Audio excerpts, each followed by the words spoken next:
Welcome back. You probably already know how America was discovered, and you're likely familiar with the big moments, like the War for Independence, the Civil War, and everything that came after. But today we're diving into a part of history that most people tend to skip over. The time before independence. The early days of the colonies. How they grew, struggled, and slowly moved toward rebellion. It's a fascinating story, and not nearly as well known as it should be. So let's rewind the clock, and see how it all really began. America's story kinda kicks off in 1492, when Columbus accidentally bumped into the New World. Of course, millions of native people were already living here, with rich cultures and histories of their own.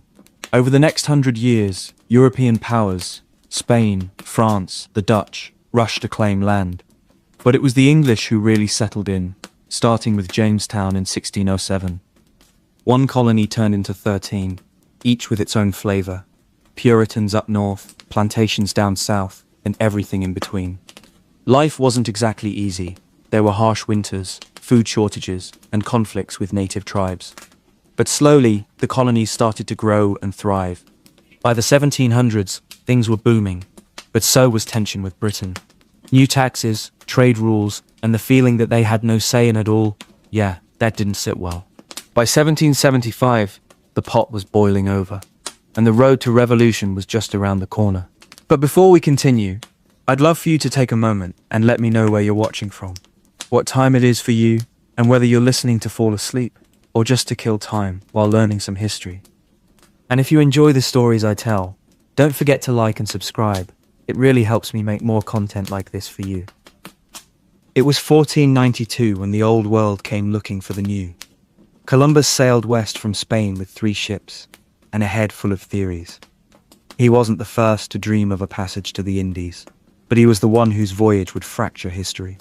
And he wasn't looking for a new world. He was looking for spice routes, for wealth, for power. What he found instead was a civilization in motion. When Columbus landed in the Caribbean, he stepped into a tapestry far older than his maps. The Taino people who greeted him had no idea their world had just been pierced by a force they couldn't have imagined. Over the next decades, that force would roll like thunder across the continents. Spanish conquistadors followed, men like Hernán Cortés and Francisco Pizarro, driven by dreams of gold and a divine right to conquer. The Aztec Empire, in the heart of modern-day Mexico, stood like a jewel of precision and grandeur. It fell in 1521 to Cortés and a small army, aided by steel, horses, disease, and manipulation. Montezuma, the Aztec ruler, welcomed them with diplomacy and ceremony. It didn't matter. By the time Cortés was done, Tenochtitlan was rubble. Further south, the Inca Empire met a similar fate. Pizarro's arrival in Peru spelled ruin. By the mid-1500s, 2 of the largest and most advanced civilizations in the Western Hemisphere had been reduced to colonial provinces. Their temples desecrated, their gold melted down and shipped across the Atlantic. The Spanish crown grew fat on silver and sugar, exploiting both native labor and enslaved Africans to feed an insatiable economy. The Catholic Church sent missionaries to baptize what it could not control, and European diseases swept through indigenous populations with horrifying speed. Smallpox, measles, typhus. These invisible invaders killed tens of millions. In some regions, over 90% of the native population was gone within a century. But this wasn't just conquest. It was collision. The so-called Columbian Exchange sent corn, potatoes, and tomatoes to Europe, foods that would redefine European diets, while horses, pigs, and wheat came west. Alongside them came philosophies, systems of ownership, and iron laws. The Americas became a proving ground for Europe's thirst, for wealth, empire, and dominion. By the early 1500s, other European powers began to take notice. Portugal carved out Brazil. The French turned their gaze northward to the St. Lawrence River and the fur-rich forests of Canada. The Dutch built outposts and traded with tribes along the Hudson. But it was England, late to the race, that would eventually change everything. Before we go there, though, pause for a moment with the people already here. From the vast Iroquois Confederacy in the northeast, to the Mississippian mound builders, from the Navajo and Hopi of the deserts, to the Comanche of the plains, The Americas were not empty. They were mapped in memory and myth, in clan and calendar. Trade routes spanned thousands of miles. Diplomacy and warfare shaped borders long before European ink marked any maps. These were not passive civilizations awaiting discovery. They were sovereign, spiritual, and complex. Some native groups formed alliances with the newcomers. Others resisted. Most had little choice when disease preceded diplomacy, and guns spoke louder than greetings. But resistance endured. It would endure for centuries. The scars of these first encounters, burned villages, stolen land, lost languages, are still felt, still whispered through generations. Meanwhile, Europe's appetite grew. Colonization wasn't just imperial ambition. It was seen as destiny, a divine mandate. Priests preached salvation for native souls. Merchants saw profits in sugar and silver, and monarchs measured success by how much land they could claim on maps. These maps, by the way, were often more fantasy than geography. Filled with mythical rivers, imagined cities, and blank spaces labelled terra incognita, unknown land, untold riches, all there for the taking. In 1513, Ponce de Leon landed in what is now Florida, searching at least in legend for the Fountain of Youth. He didn't find it, of course, but Spain would lay claim to much of what became the American South. St. Augustine, founded in 1565, remains the oldest continuously inhabited European settlement in what is now the United States. For over a century, the Spanish held sway over the Americas, but the seeds of challenge had been planted.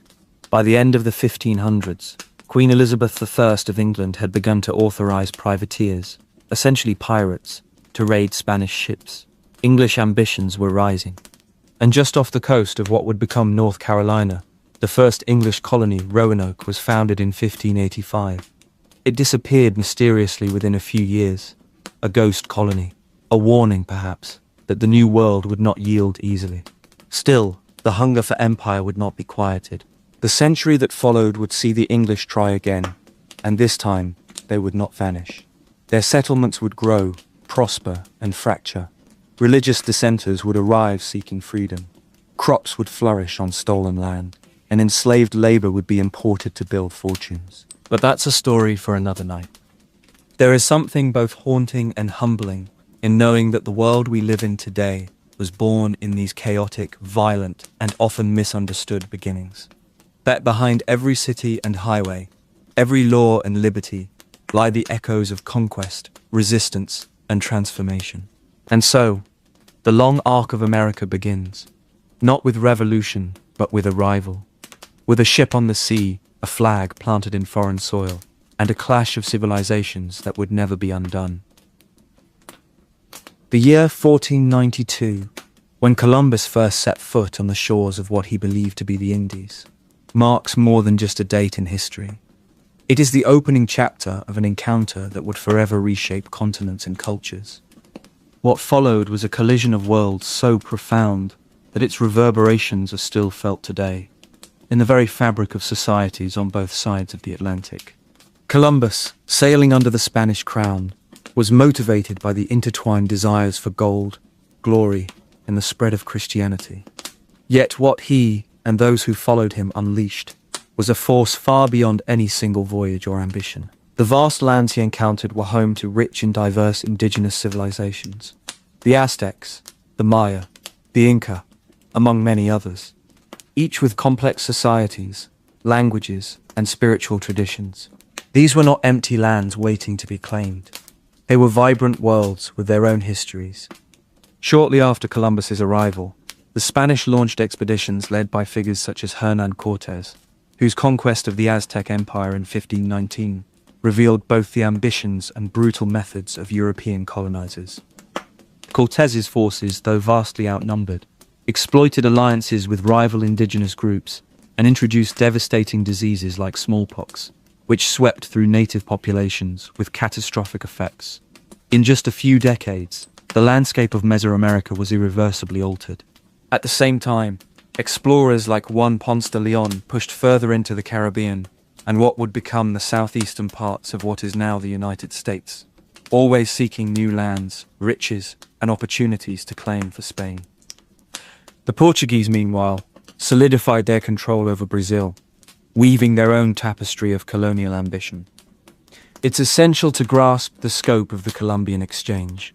Not merely the exchange of goods, but of ideas, plants, animals, and most tragically, diseases. Wheat and horses crossed the ocean westward, forever changing indigenous agriculture and mobility. In return, Europeans encountered maize, potatoes, tomatoes, and cacao, staples that would transform diets worldwide. Yet alongside this biological exchange came devastation. Smallpox, measles, and influenza decimated native populations who had no immunity, sometimes wiping out entire communities within years. France and England were watching these Spanish exploits with interest, motivated by their own ambitions and rivalries. The French began sending expeditions to explore the St. Lawrence River and the vast territories that would become New France, seeking furs and alliances with native peoples like the Huron. The fur trade would become a cornerstone of French colonial economics, reliant on complex networks of cooperation and negotiation with indigenous groups. The English, somewhat slower to launch their own colonizing efforts, nonetheless established Jamestown in 1607, a foothold that would grow into the Virginia colony. This venture was largely economic, centered on the extraction of resources, particularly tobacco, which soon became the lifeblood of the southern colonies. Unlike the French, the English settlers brought with them a determination to create permanent settlements, to cultivate the land, and to transplant their vision of society onto this new soil. Religious motivations also played a key role, especially in New England, where the Pilgrims arrived aboard the Mayflower in 1620. Their Mayflower Compact was a seminal moment, an early experiment in self-governance born of necessity and conviction. Religious dissenters, such as the Puritans, sought a new world where they could worship freely, away from the strictures of the Church of England.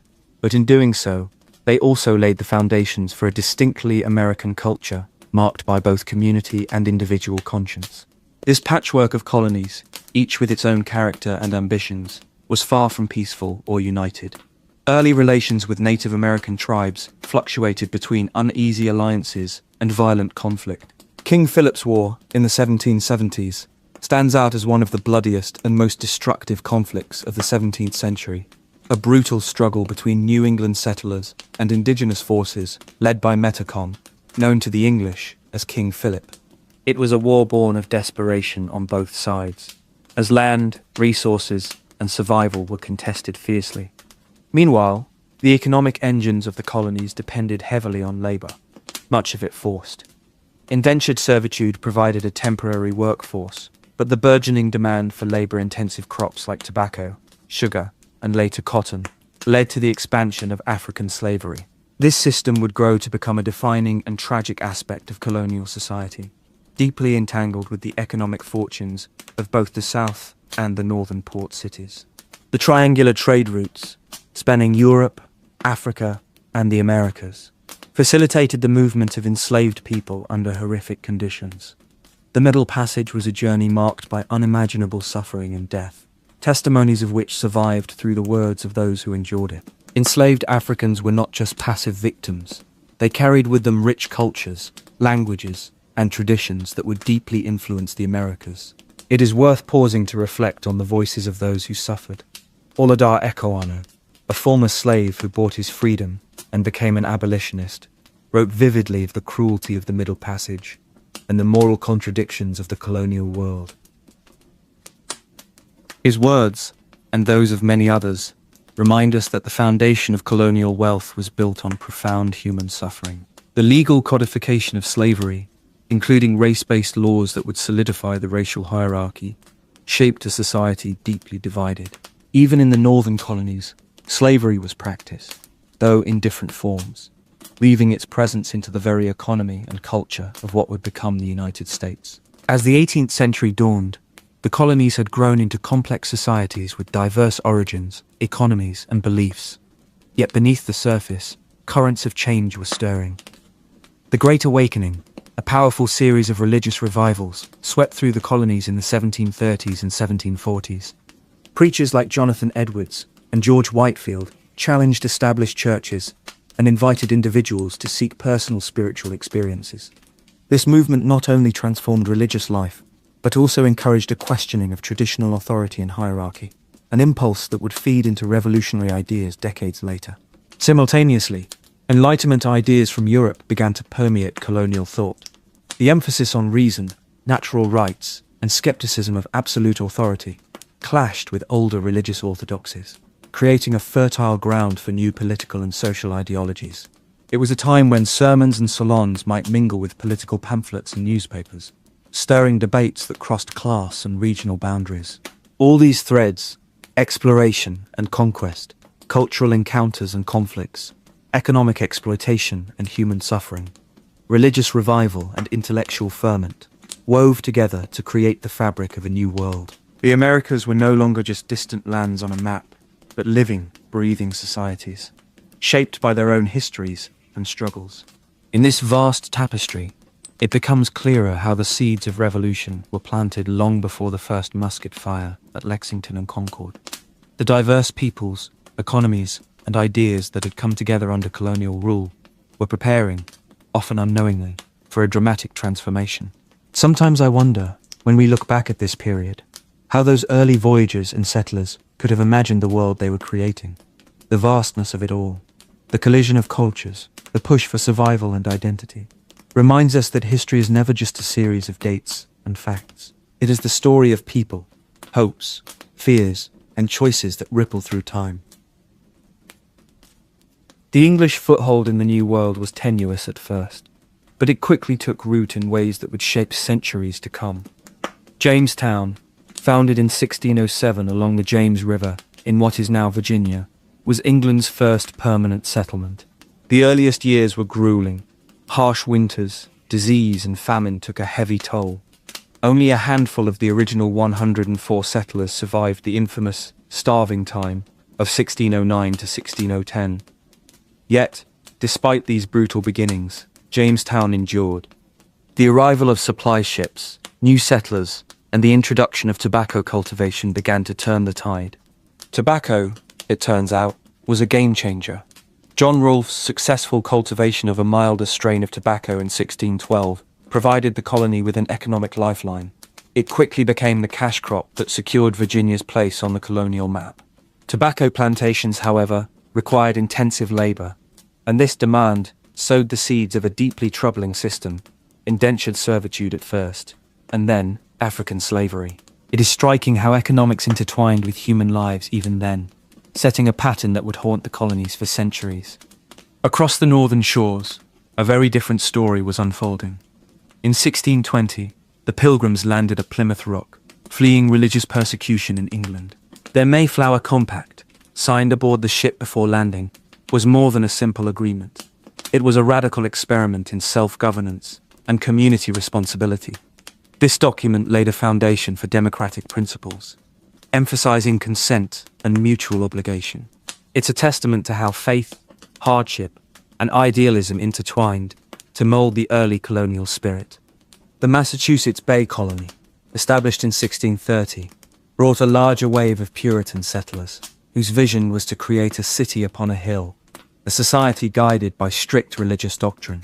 Religion here wasn't just a private matter, but the very fabric of public life.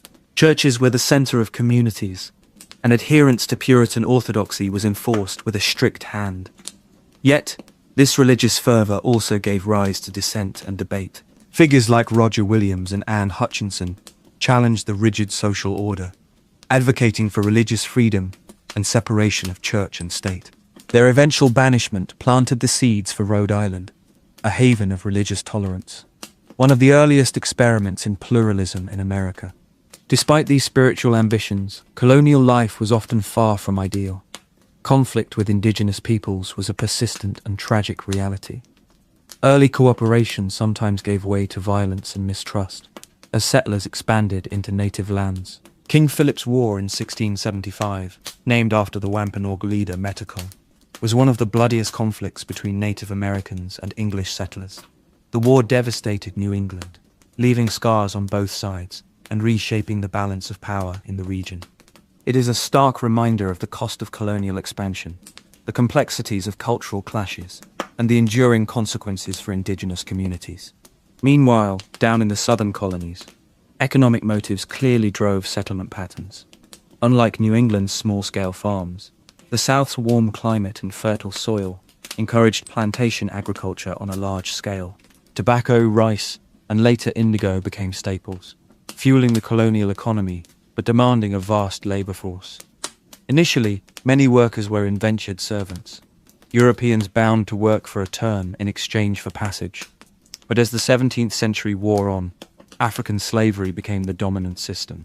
The first recorded arrival of enslaved Africans in Virginia was in 1619, a fact that resonates deeply when we consider America's long and painful history with slavery. In these early colonies, society began to stratify along economic and racial lines, with wealth and land ownership concentrated in the hands of a few. Yet even as power consolidated, the colonies developed unique political institutions. The Virginia House of Burgesses, established in 1619, was the first representative legislative assembly in America, giving settlers a voice in governance and laying groundwork for future democratic practices.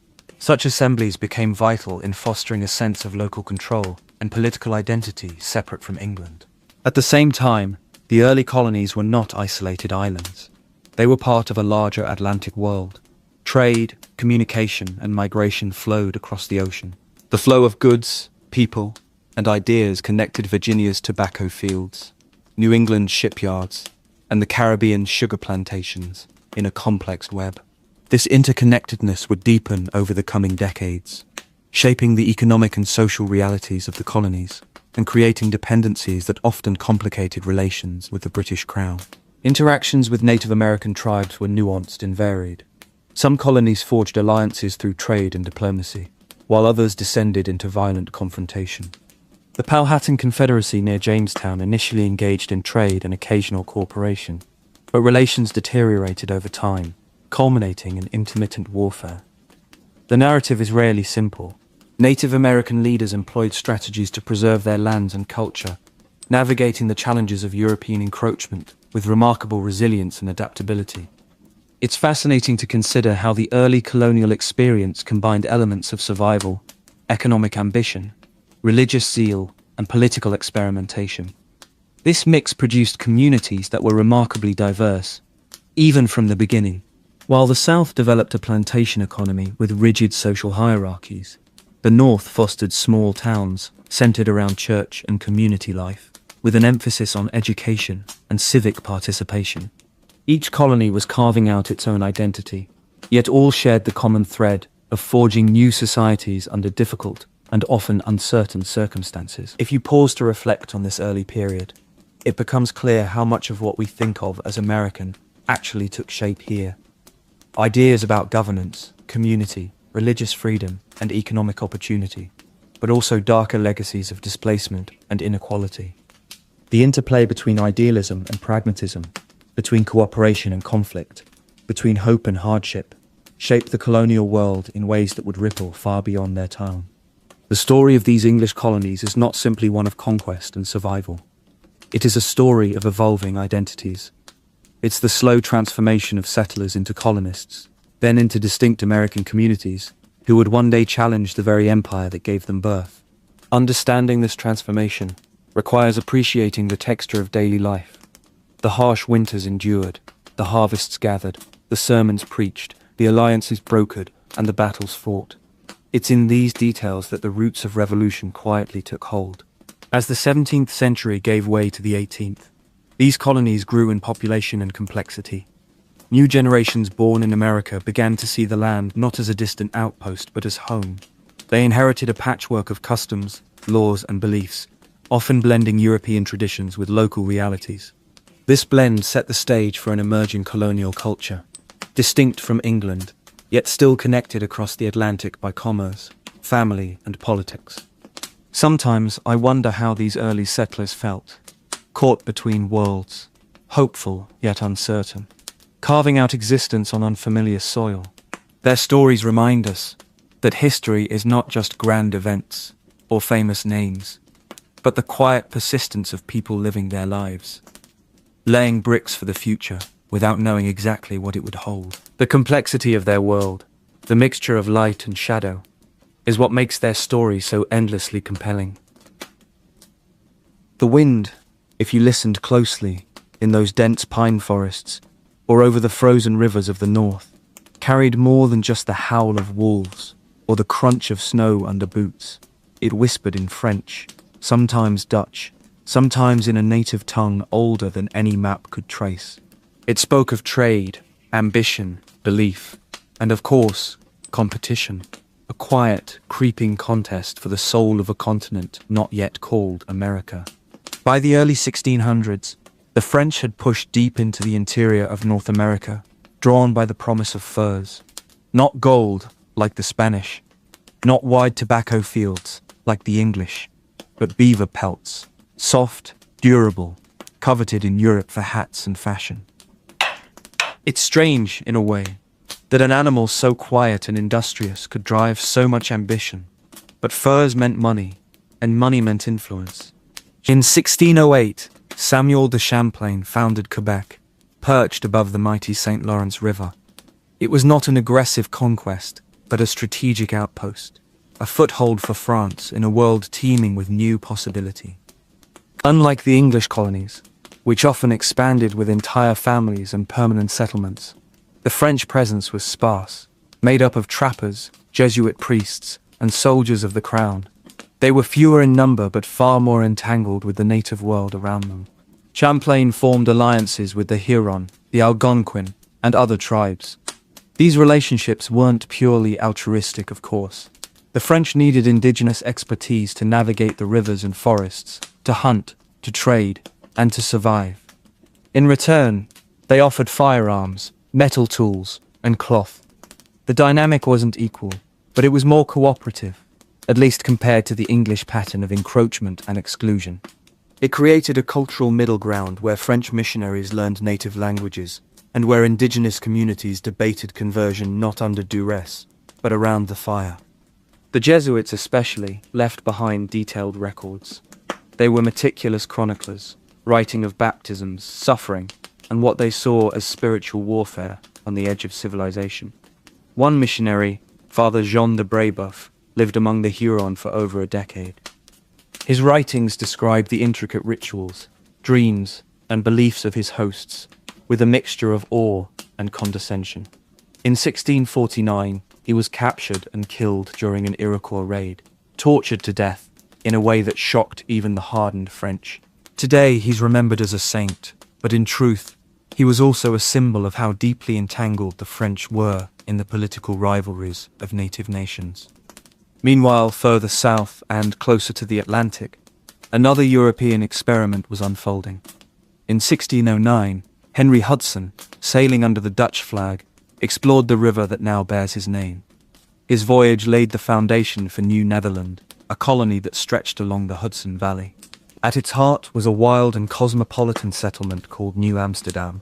It sat on the southern tip of an island the Lenape people knew as Mannahatta. From the start, the Dutch approached colonization with a merchant's mindset. They weren't there to save souls or to recreate a European homeland. They were there to trade, to build profit. The Dutch West India Company managed the colony like a business, not a kingdom. And for a time, that worked. They traded with the Iroquois Confederacy, exported furs back to Amsterdam, and welcomed settlers from many backgrounds. Germans, Sephardic Jews, Walloons, and Africans, both enslaved and free, lived in New Amsterdam, creating one of the most diverse early colonial societies in North America. There's a quote from a 1660s visitor who described the settlement as full of languages, full of trade, and full of confusion. That mix, chaotic as it may have been, sowed the seeds of something rare. Religious tolerance and a kind of pluralism that would survive even after the Dutch flag came down. Because in 1664, it did come down. The English, eager to control the entire Atlantic seaboard, sailed a fleet into the harbour. The Dutch governor, Peter Stuyvesant, famously stubborn and peg-legged, wanted to fight, but the colonists refused. They opened the gates, and just like that, New Amsterdam became New York, named for the Duke of York, the future King James II. Still, the Dutch influence didn't vanish. Their legal systems, their emphasis on property rights, and their pragmatic view of trade and society lingered. In a curious way, That legacy would later echo in the pluralistic ethos of America itself, not born of lofty idealism, but of compromise and commerce. Back in the French territories, the fur trade was pushing ever westward. Canoes sliced across the Great Lakes, through the rivers of the interior, deeper into what we now call the Midwest. Detroit, founded in 1701, meant the strait, a narrow passage of water, and also a foothold for expanding empire. The French even built forts as far south as present-day Louisiana. New Orleans, founded in 1718, wasn't a sleepy outpost, but a bustling port with Caribbean connections, African slaves, and Creole culture that blended French, Spanish, African, and Native American roots. But this expansion wasn't without consequence. Competition for furs and land created tensions with the English colonies, especially as both powers sought to ally with, and sometimes manipulate, native groups for their own strategic gain. The Iroquois Confederacy, powerful and politically astute, played both sides to maintain balance. But pressure was mounting. Lines were being drawn on maps thousands of miles away by monarchs who had never seen a North American forest. By the mid-1700s, the struggle between empires would erupt into open conflict. A war not just of muskets and forts, but of ideas and identities. The French presence, rich in its own right, would be tested and eventually diminished, its remnants absorbed into British holdings after a costly global war. But still, the marks left behind by the French and Dutch were permanent. You can hear it in the names: Detroit, Des Moines, Baton Rouge. You can feel it in the religious diversity that shaped the American psyche, and in the early tolerance of cities like New York. You can see it in the entangled legacy of European ambition and native resistance, a story neither neat nor forgotten. And in the spaces between rivers and borders, the land still remembers.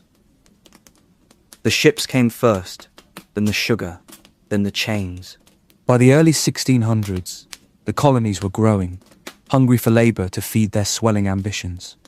Tobacco fields in Virginia, rice paddies in the Carolinas, and, later, cotton plantations across the South needed hands. Many, many hands. Not the hands of English gentlemen, nor even the desperate indentured servants trickling in from debt-ridden London. No, the colonial economy turned its gaze outward, across the vast Atlantic, toward Africa. It began gradually. At first, Africans were brought over in small numbers, sometimes treated as indentured laborers themselves, working for a number of years before supposedly gaining freedom. But by the 1660s, the tone changed. The laws changed. Skin became a legal marker of status. In Virginia, a law passed in 1662 decreed that the status of a child would follow that of the mother if she was enslaved. The child would be too. It was a quiet but seismic shift. Generational slavery was no longer a byproduct of war or crime. It was becoming a racial institution. The Atlantic slave trade soon grew into one of the most brutal economic systems in human history. Ships left ports like Bristol, Liverpool, and Lisbon, carrying guns, textiles, and rum to the West African coast.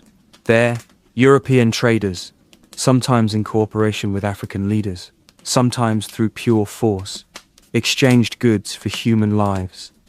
Men, women, and children were bound, branded, and packed below decks in floating prisons. The Middle Passage, as it came to be known, was a hellish journey. Some ships recorded mortality rates of 15 to 20%.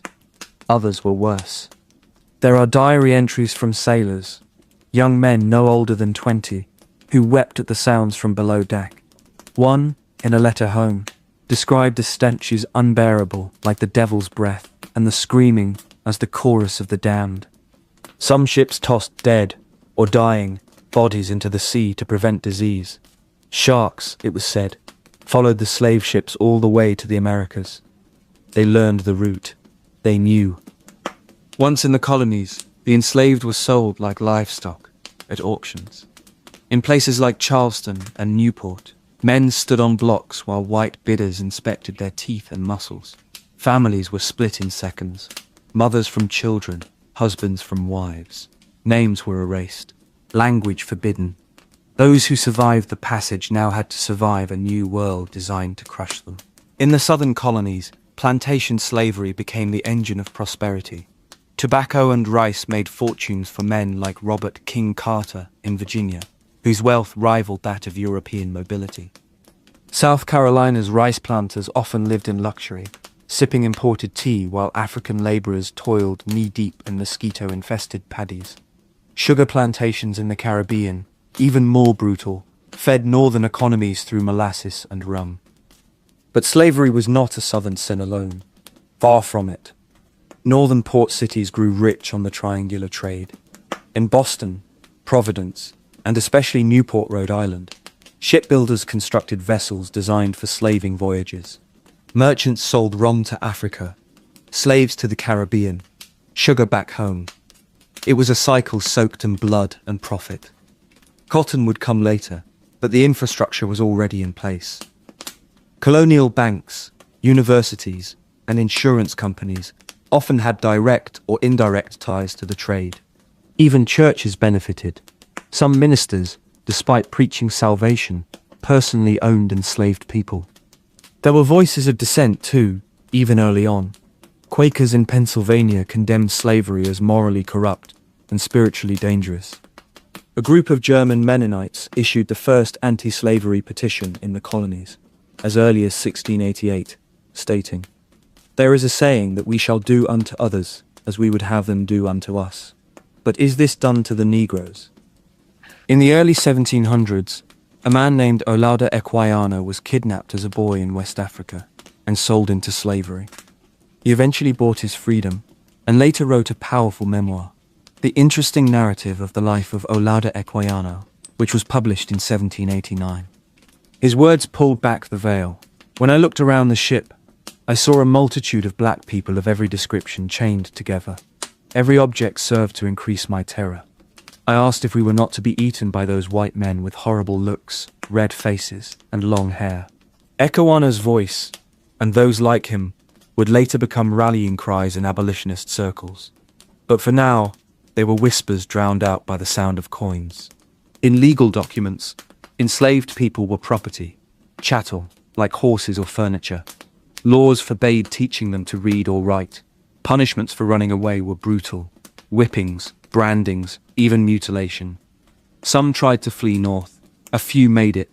Others rebelled, quietly or violently. The 1739 Stono Rebellion in South Carolina saw a group of armed enslaved men march south, killing whites and calling for freedom.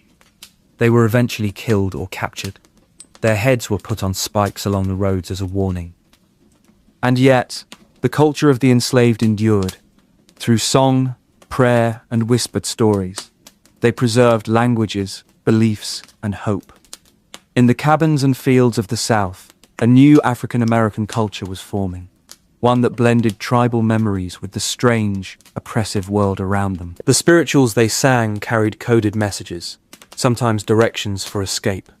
A simple-looking quilt might have held clues sewn into its patterns, a silent map for a runaway. What's remarkable, I think, is the way people can survive even when everything is built to erase them. Even in darkness, people find each other. They tell stories, they sing, they resist, in ways big and small. That spirit, buried deep in the brutal architecture of the colonial economy, would one day fuel movements far beyond what the slave owners could imagine.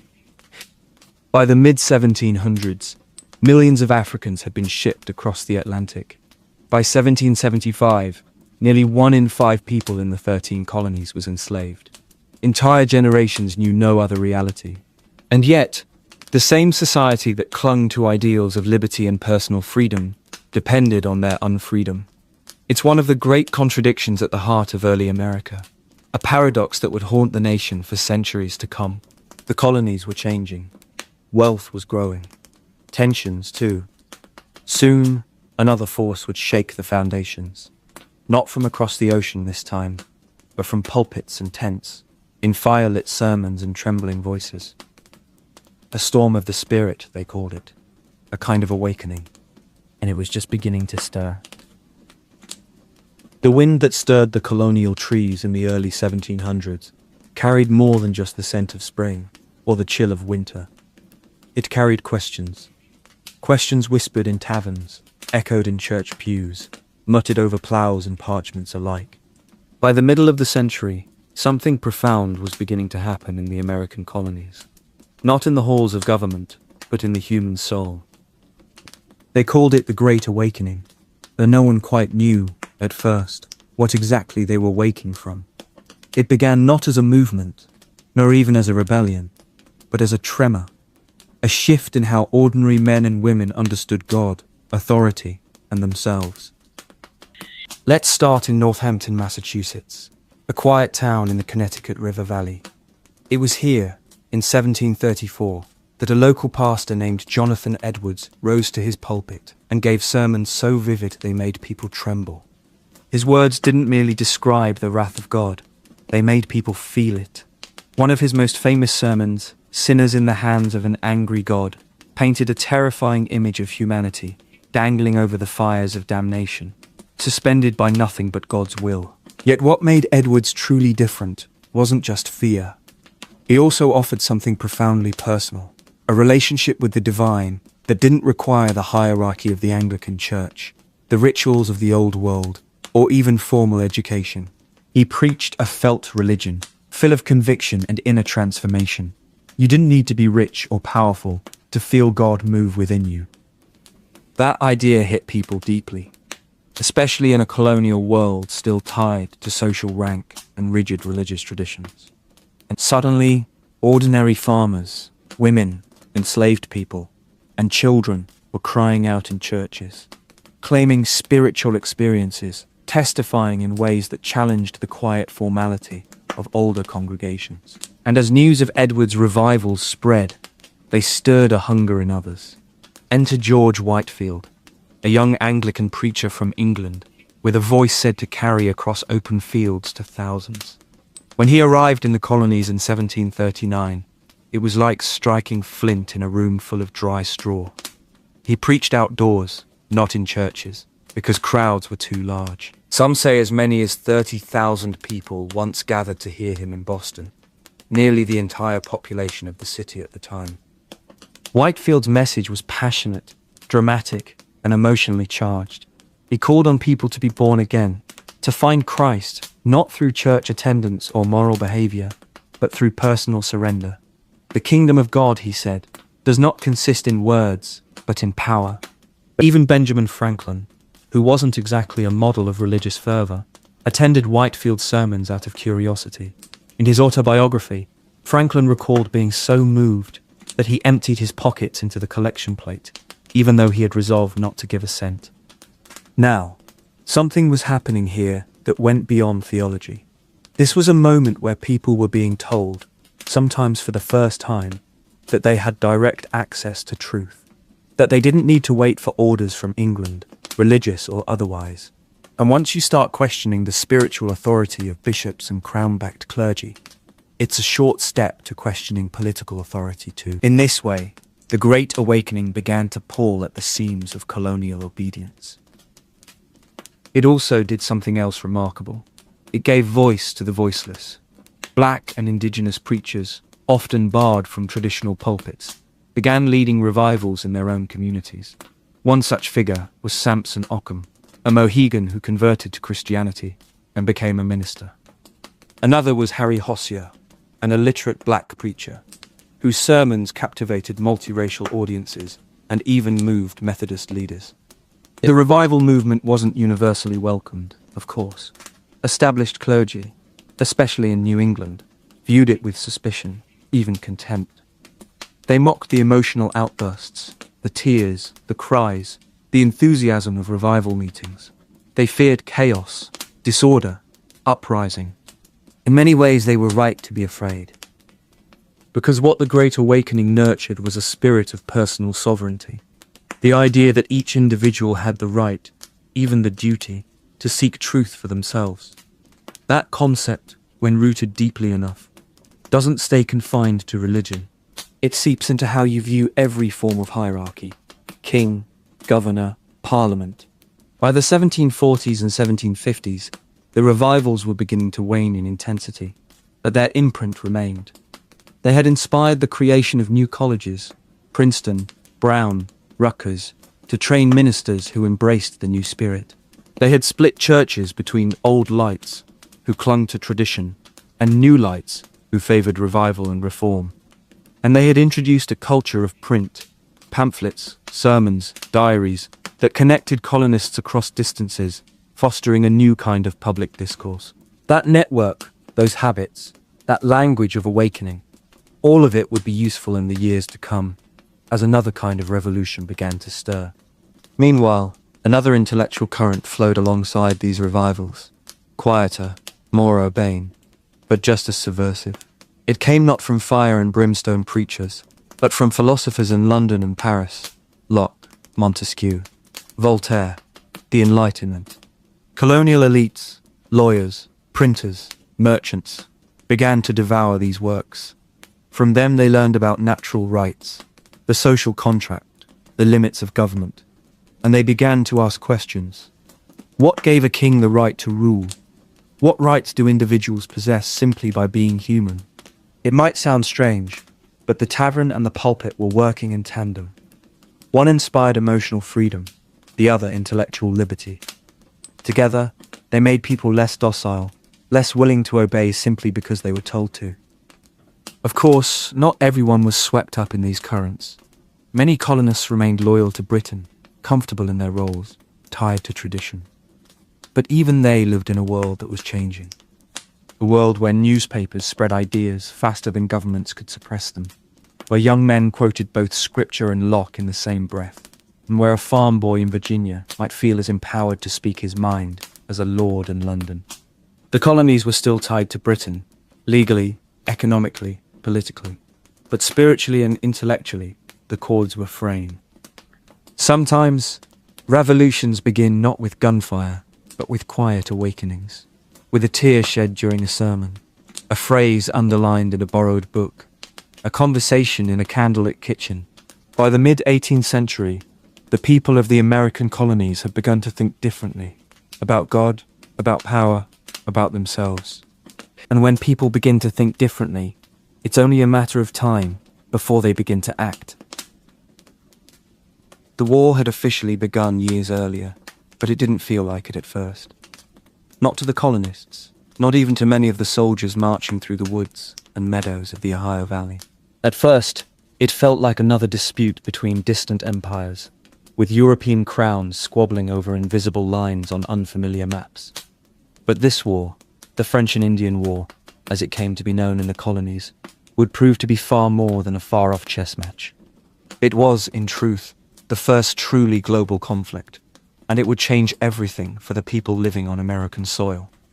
It started in 1754, when a young lieutenant colonel in the Virginia militia, named George Washington, led a small expedition into the backcountry.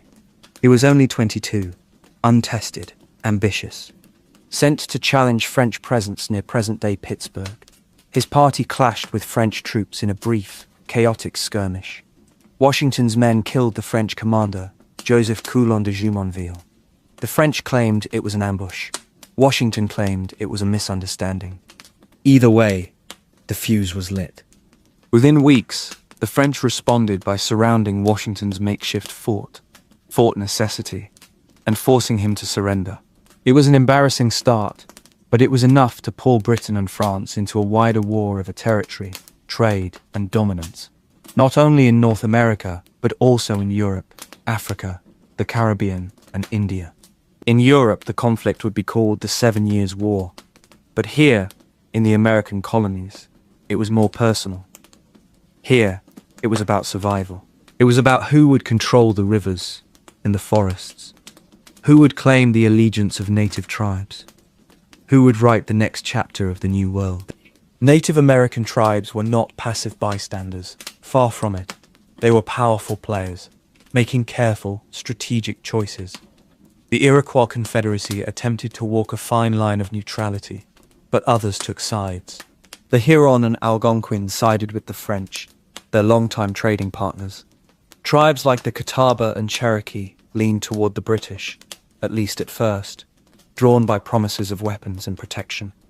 Yet no alliance was simple.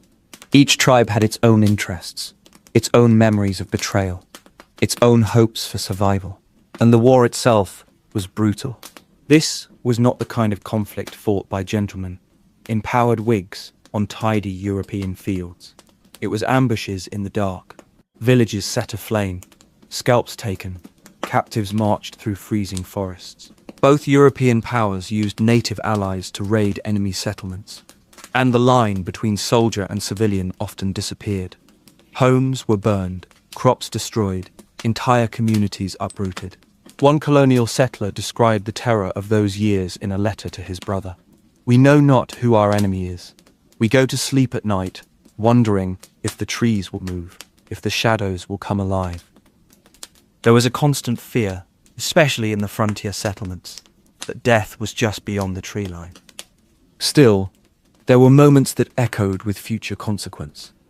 In 1755, the British general Edward Braddock led an expedition to capture Fort Duquesne, near where Pittsburgh now stands.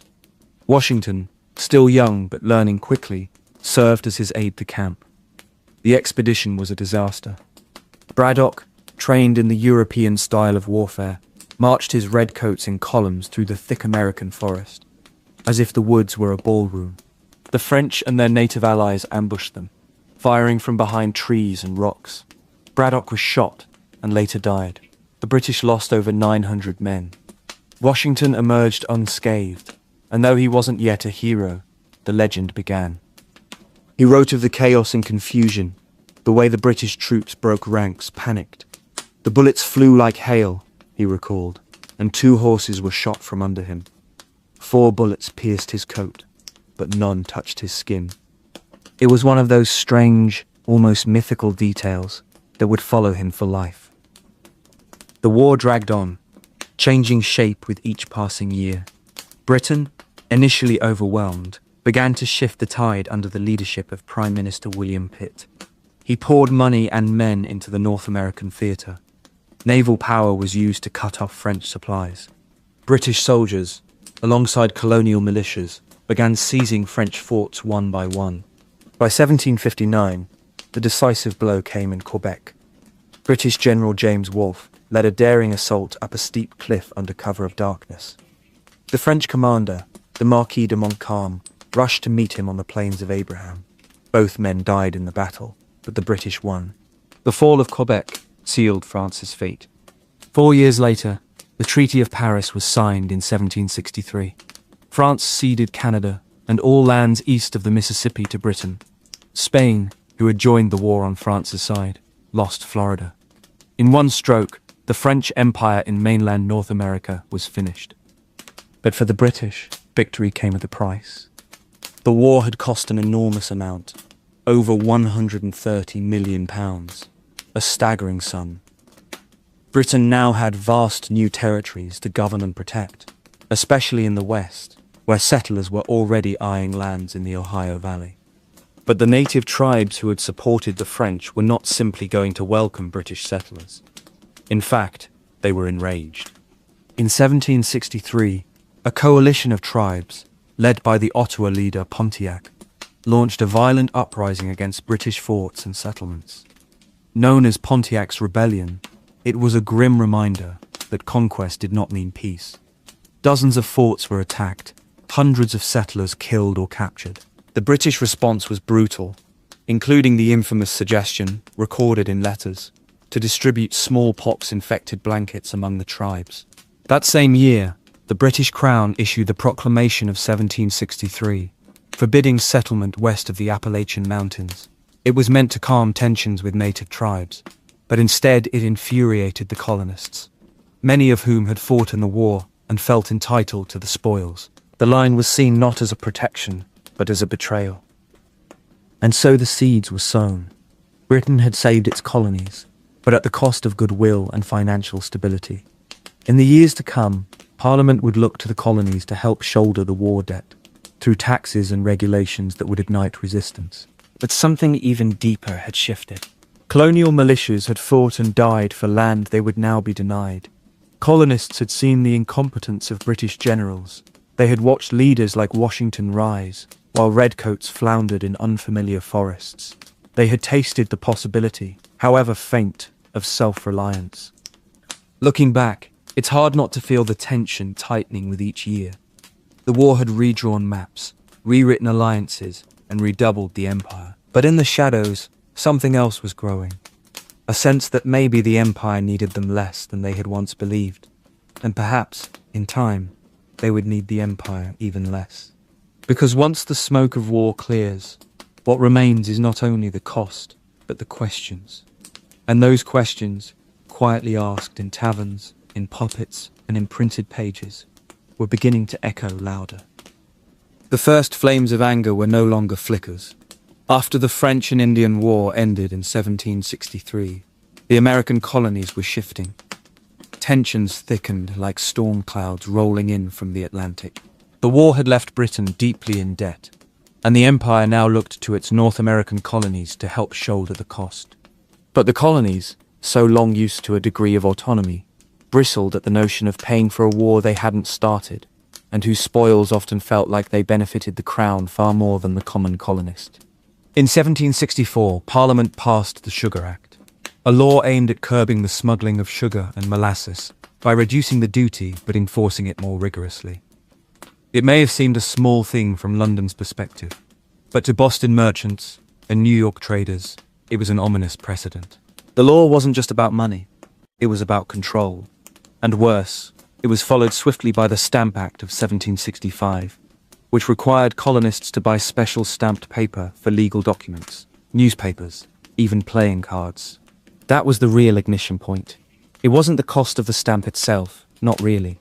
It was what it represented. For the first time, Parliament was directly taxing the colonists without any say from colonial legislatures.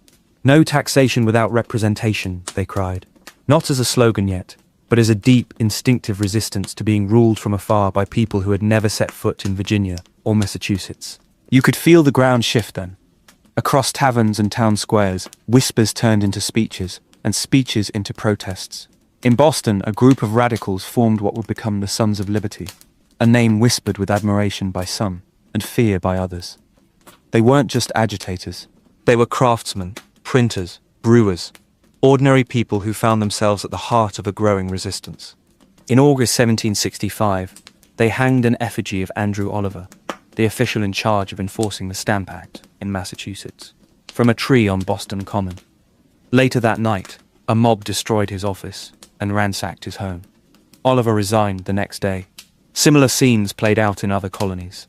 Across the 13, the stamped paper was burned, boycotted, or never sold at all. That resistance worked. The Stamp Act was repealed in 1766. Parliament backed down, but not entirely. They passed the Declaratory Act the same day, stating that they had the right to legislate for the colonies in all cases whatsoever. A quiet warning. Then came the Townshend Acts of 1767, named after Chancellor Charles Townshend. These imposed duties on imported glass, lead, paints, paper, and tea. Britain argued that these were external taxes, unlike the internal nature of the Stamp Act, and therefore acceptable. But colonists saw no such difference. They responded with boycotts, refusing to buy British goods, spinning their own cloth, drinking herbal Liberty tea instead of British imports. Women, in particular, stepped into political life in new ways, organising spinning bees and refusing to buy imported luxuries. The resistance was becoming domestic, communal. Things escalated. British troops were stationed in Boston in 1768 to keep order. They were young, underpaid, and often idle. Tensions simmered between them and the locals until March 5, 1770, when it boiled over. That night, a crowd of colonists began heckling a British sentry outside the customs house. Snowballs flew, some with rocks inside. More soldiers arrived. Amid the chaos and shouting, someone yelled, "Fire!" And they did. 5 colonists were killed, including a black sailor named Crispus Attucks, often considered the first martyr of the American Revolution. It became known as the Boston Massacre, though British defenders called it a tragic accident. The scene, immortalized in a dramatic engraving by Paul Revere, spread like wildfire through the colonies. It didn't matter that John Adams, yes, the future president, actually defended the British soldiers in court and got most of them acquitted. What mattered was the symbol. Blood had been spilled in the streets of Boston, not by foreign invaders, but by British redcoats. The line between colony and mother country was blurring into something darker. For a few years, things quieted. Parliament repealed most of the townshend duties, except the one on tea, left in place as a reminder of British authority.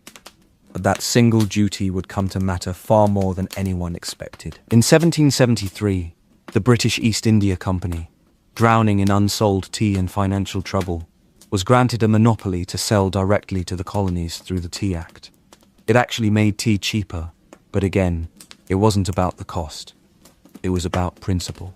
Colonists saw it as a trick to get them to accept the idea of parliamentary taxation. They refused the shipments in several ports. In Boston, things would go much further. On the night of December 16, 1773, a group of men, some dressed as Mohawk warriors, boarded 3 British ships in Boston Harbor. They worked in eerie silence, opening 342 chests and dumping over 90,000 pounds of tea into the black water. No one was hurt. Nothing was stolen. It was deliberate, theatrical, and unforgettable. The Boston Tea Party wasn't just an act of defiance. It was a public declaration that compromise might no longer be possible. London responded with fury.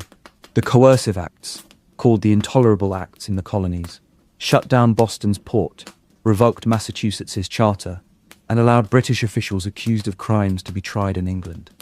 It was collective punishment, and it only deepened colonial unity. From Virginia to Pennsylvania, colonies sent food and supplies to Boston. Sympathy became solidarity.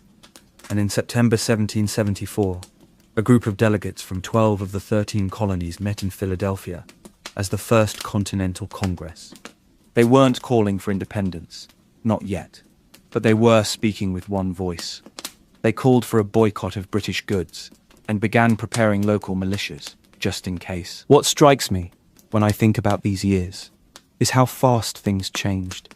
In the space of a decade, a scattered set of colonies with different economies, different cultures, and even different languages had begun to act like a nation. Not because they planned it, but because the pressures of empire had pushed them together. And maybe that's how revolutions often begin. Not with one sudden spark, but with a slow accumulation of injustice and courage. With people who one day realize they've had enough. The road ahead was narrow and steep, but it was now unmistakable. And then came the spring of 1775.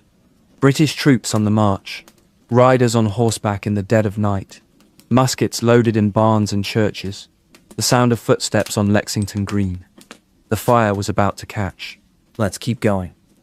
It was in the quiet tension of the early 1770s that the colonies began to change, not just politically or economically, but emotionally. The unrest was no longer confined to the pens of pamphleteers or the shouts of protest in city squares. It was settling into the homes and hearts of ordinary people. Farmers, blacksmiths, merchants, ministers, even housewives, all began to sense that they were living through something far greater than another dispute over taxes. A shared feeling emerged, unspoken yet deeply understood. Something irreversible was unfolding. This shift didn't come overnight. It crept in through whispers at town meetings, through fiery sermons in country churches, and through the ink of newspapers that now dared to question not just British Parliament, but monarchy itself. The First Continental Congress had met in Philadelphia in 1774, a gathering of men who had not yet declared themselves rebels, but who no longer believed they were mere subjects. There was a sense of deliberation in that meeting, a hesitancy that many forget today. These weren't revolutionaries from the outset. Most of them still hoped for reconciliation. What they truly wanted was recognition of their rights, their autonomy, and their dignity as Englishmen. But they also knew, perhaps deep down, that the door to peaceful negotiation was slowly closing. The Congress didn't yet call for independence, but it did call for unity. And unity, in a continent as diverse and scattered as colonial America, was a revolutionary act in itself. Delegates came from as far north as Massachusetts and as far south as Georgia. They didn't speak in a single voice. They clashed, debated, postured, but they came together. That mattered. They agreed on a boycott of British goods, And more importantly, they formed the Continental Association, a pact that would begin to weave the scattered colonial economies into something like a single organism. Outside the halls of Congress, the streets were alive with conversations sparked by writers like Thomas Paine. His pamphlet Common Sense, published in early 1776, but preceded by other incendiary essays, would electrify the colonies. Paine wrote not in the cold, abstract prose of the elites, but in a voice that anyone could understand. His argument was simple. Monarchy was not just flawed, it was unnatural. And independence was not just possible, it was inevitable. But even before Common Sense, the printing press had become a weapon. Dozens of colonial newspapers, from Boston to Charleston, were printing essays, sermons, editorials, and letters to the editor that stoked debate and invited dissent. The colonies had more printers per capita than anywhere else in the world at the time. It's easy to forget, in our age of digital noise, just how powerful a printed page could be when information was scarce. A single newspaper article could travel from village to village, passed from hand to hand, read aloud in taverns and churches. And it wasn't just the elites who were reading. Literacy was unusually high in the colonies, particularly in New England. Boys and girls alike were taught to read, often for the purpose of reading the Bible, but that skill spilled over into political life. Public discourse became just that, public. People gathered to talk about Parliament, about rights, about liberty. The language of revolution became part of the air they breathed. There was also, in this moment, a growing unease in the countryside. Powder alarms, false reports that the British were coming to seize weapons, began to spread like wildfire. In 1774, one such alarm in Massachusetts mobilized tens of thousands of militiamen in a matter of hours. They arrived only to find no British troops, but the response revealed just how ready the colonies were to defend themselves. They had formed committees of safety, created covert stockpiles of arms, and begun drilling regularly. These weren't formal armies. These were farmers with muskets, mechanics with clubs, teenagers with powder horns. Some of them had fought in the French and Indian War. They knew how to shoot, how to track, how to survive in the wild. Others had never seen combat, but carried a growing sense that they might have to, soon. The British, meanwhile, began to see this militia movement as dangerous and illegal. What the colonists called a community defense force, the Crown now called a rebellion. And so we begin to see the birth of something fragile and fiery, the identity of the patriot. It wasn't a formal title. No one bestowed it. It was worn like a quiet badge, worn in silence by the man who buried a chest of powder in his orchard, or by the woman who passed coded messages sewn into quilt patterns, or by the printer who refused to stop his press despite threats from the loyalist mob. But it's important not to paint this as unanimous. The colonies were still divided. Many remained loyal to the Crown, not out of cowardice, but because they genuinely believed revolution would bring ruin. There were arguments at dinner tables, in town halls, even in churches. Brother against brother, friend against friend. There was fear, real fear, of civil war. And yet the tide was turning. Across the 13 colonies, there was a slow but steady shift toward a shared dream that perhaps, for the first time, they were not merely outposts of an empire, but something else. Something embryonic. A people, maybe. Not yet a nation, but the beginnings of one. I think about those people often, not the names in textbooks, but the ones we don't know. The quiet radicals who gathered by candlelight, reading printed words that set their minds on fire. The older generation who wrestled with change, and the younger who embraced it with reckless hope. I wonder how many of them understood the scale of what they were building, or whether they were simply swept along by forces larger than themselves. By the end of 1774 and into 1775, those forces were no longer distant. British troops patrolled the streets of Boston. Colonial militias drilled in frozen fields. The smell of gunpowder and ink hung in the air. And though few would say it out loud, the path was becoming clear. There was no turning back. The match was lit. And not long after, the fire would come. The air was still before dawn, on April 19th, 1775. A light fog hung low across the roads stretching out from Boston, dew collecting on the blades of grass beside them. In the small town of Lexington, men waited with muskets in their arms and uncertainty in their hearts. They had been warned. The regulars are coming.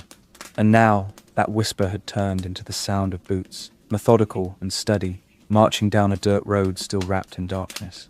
This was not a grand army. On either side, there was no expectation of glory. But that morning, a line was crossed, quietly, then with a crack. A gunshot, still debated to this day. Who fired first? We may never know. What we do know is that within moments, British soldiers and American militiamen were exchanging fire. 8 colonists lay dead in the grass of Lexington. The British pressed on toward Concord. There, at the North Bridge, the militia pushed back. Redcoats were forced to retreat, and the countryside ignited. That day, farmers, blacksmiths, shopkeepers, ordinary men with no formal training, chased the might of the British Empire down miles of winding road. From behind trees and stone walls, they fired, vanished, and reappeared again. It was a kind of warfare unfamiliar to the British officers used to open field battles and formal volleys. The colonists fought like men defending their homes, not just soldiers obeying orders. By nightfall, 73 British soldiers were dead, and nearly 200 more were wounded or missing. The colonial casualties were lighter, but the emotional toll was heavy. This was no longer about taxes or trade. Blood had been spilled on both sides. What had once been protest had become war. News travelled fast. Within days, word of the skirmishes at Lexington and Concord had spread from Massachusetts to Virginia, carried on horseback, printed in broadsheets, whispered in taverns. In Philadelphia, the Second Continental Congress was already preparing to meet. And now, the question wasn't whether to resist British policy. It was whether to prepare for full-scale rebellion. On May 10th, 1775, just 3 weeks after the shots at Lexington, the Congress reconvened. And this time, they were different. More unified, more resolute. John Hancock took over as president of the Congress. George Washington, still a quiet Virginian landowner, but with military experience from the French and Indian War, was selected to lead the new Continental Army. He accepted in a modest suit of blue and buff, his demeanor grave. He understood what it meant.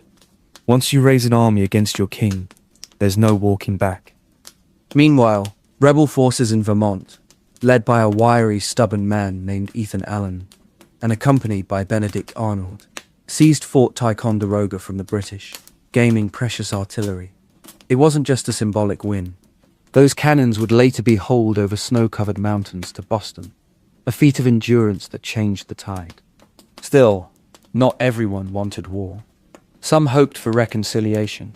The Congress sent what became known as the Olive Branch Petition to King George III, pleading for peace, affirming loyalty to the crown, and asking for grievances to be addressed. But the king refused to read it. Instead, he declared the colonies to be an open rebellion and vowed to crush them. That rejection shattered any illusions of compromise. It was as though a door had closed. Behind it stood centuries of British tradition, of royal authority and imperial rule. But outside it, a new door creaked open. Something unknown, dangerous, but deeply stirring. Across the colonies, people began to choose, not just whether to fight, but who they were. Loyalist or patriot, British subject or American citizen. The divide tore through families, neighborhoods, churches. Some, like Benjamin Franklin, were pulled in opposite directions by their own kin. Franklin's son, William, was a staunch loyalist. Their relationship never recovered.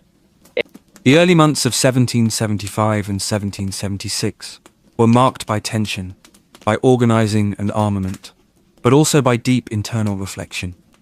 What did it mean to be free, to govern oneself? These weren't just philosophical questions. They played out in the actions of thousands. Women like Abigail Adams wrote letters urging that liberty should be extended to all. Enslaved people looked toward the rhetoric of freedom and asked if it applied to them. And Native American tribes watched nervously, knowing that no matter who won, their lands and sovereignty were in danger.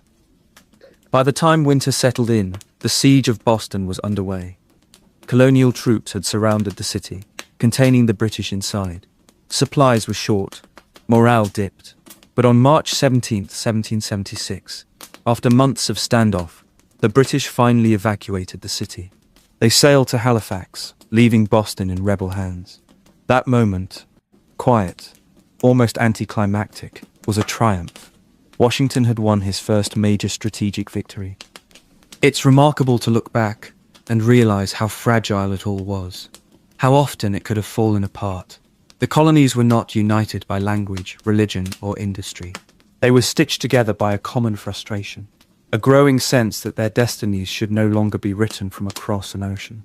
In just under 3 centuries, they had gone from unknown outposts to a powder keg of revolutionary thought and action. And here we are, at the edge of that transformation. 1775 marked the spark, but the fire would rage on for years.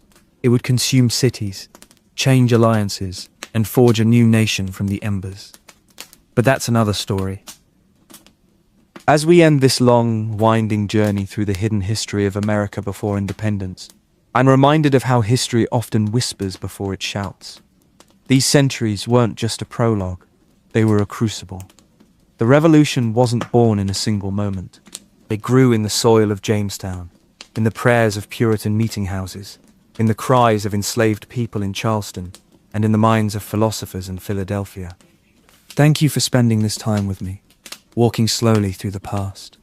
If you enjoyed this quiet journey into America's deeper roots, I hope you'll consider liking this story and subscribing to the channel.